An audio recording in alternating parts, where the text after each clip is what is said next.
Assalamualaikum warahmatullahi wabarakatuh. Hai semuanya, perkenalkan nama saya Dita Ayu Andini. Saya dari Bimbingan Konseling Islam Institut Ummul Qura Al-Islami Bogor.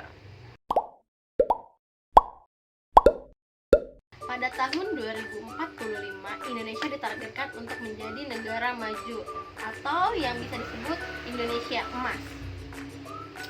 Nah, salah satu fondasi penting untuk mencapai target itu adalah memperkuat multikulturalisme di Indonesia. Indonesia adalah negara yang memiliki keberagaman budaya, agama, etnis yang sangat kaya. Namun, keberagaman itu dapat menjadi sumber konflik, perpecahan, dan yang lainnya. Oleh karena itu, memperkuat multikulturalisme menjadi sangat penting untuk membangun kesadaran dan kebersamaan di tengah keberagaman Indonesia. Nah, adapun cara memperkuat kesadaran multikultural, yang pertama melalui pendidikan multikultural.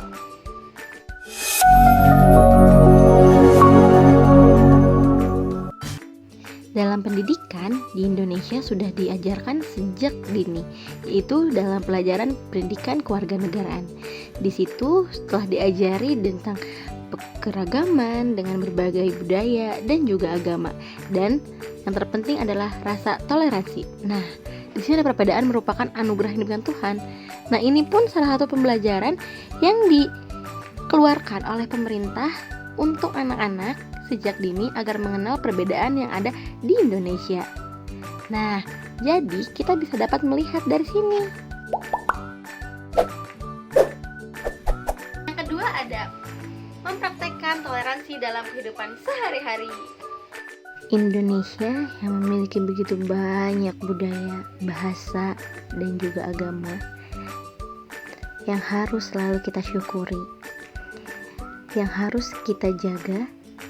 Dan juga salah satu cara agar memperkuat multikultural adalah saling menghargai, toleransi, dan juga saling mendukung antar umat, antar budaya, dan antar kehidupan masyarakat.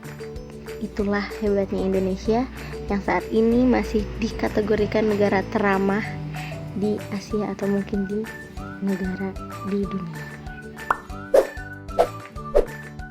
Ketiga, ada pemanfaatan media sosial untuk kegiatan yang positif. Media massa seperti televisi, radio, dan surat kabar mampu menyebarkan nilai-nilai toleransi secara luas. Melalui program-program edukasi, dialog antar budaya, dan berita positif, media massa membantu masyarakat memahami pentingnya saling menghormati dalam keberagaman. Dan yang keempat, kegiatan budaya atau kebudayaan dan dialog antar budaya. Dengan diadakannya pagelaran atau pertunjukan budaya, itu sudah menjadi penguatan multikultural di bidang budaya dan mengenalkan budaya-budaya Indonesia ke kancah negara atau luar negeri. Itulah salah satunya yang dapat kita lakukan untuk memperkuat multikultural di Indonesia.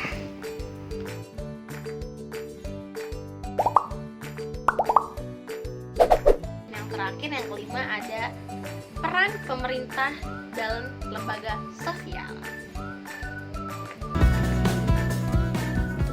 Kemajemukan itu bukan semata-mata akibat dari perkembangan zaman yang tidak bisa kita hindari, tetapi kemajemukan itu adalah sebuah kebutuhan. Karena kemajemukan akan membuat kita semakin kaya imajinasi untuk berinovasi. Kemajemukan membuat kita akan semakin matang, akan semakin dewasa.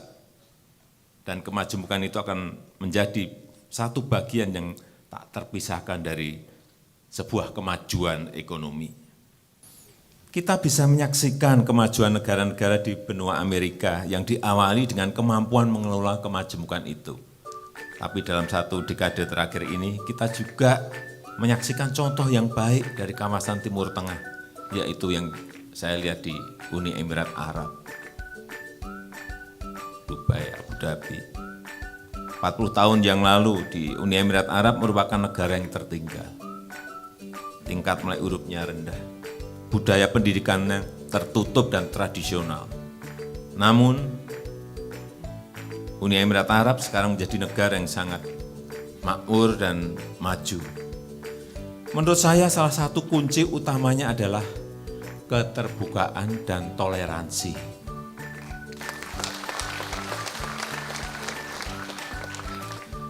Bapak Ibu hadirin sekalian yang berbahagia, dengan kata lain, isu kemajemukan bukan semata-mata isu sosial atau isu politik, bukan. Tetapi penerimaan terhadap kemajemukan adalah juga menjadi isu pembangunan ekonomi. Tanpa adanya penerimaan terhadap kemajemukan, tanpa adanya penerimaan terhadap anggota warga dengan latar belakang yang berbeda-beda, maka masyarakat tersebut akan menjadi masyarakat yang tertutup dan tidak berkembang. Marilah kita kembalikan lagi kepada semangat berdirinya negara ini, yaitu Bhinneka Tunggal Ika.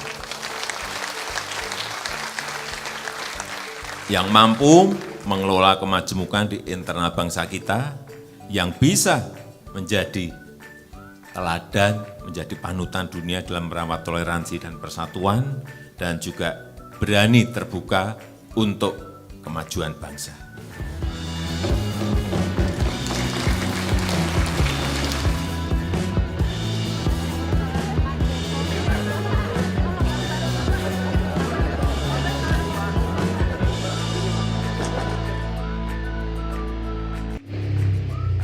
Nah, itu tadi cara agar kita dapat memperkuat kesadaran multikultural untuk memajukan Indonesia Emas di tahun 2045. Saya Dita Ayu Andini, saya kurangnya mohon maaf. Wabillahi taufiq wal hidayah. Wassalamualaikum warahmatullahi wabarakatuh. Bye-bye.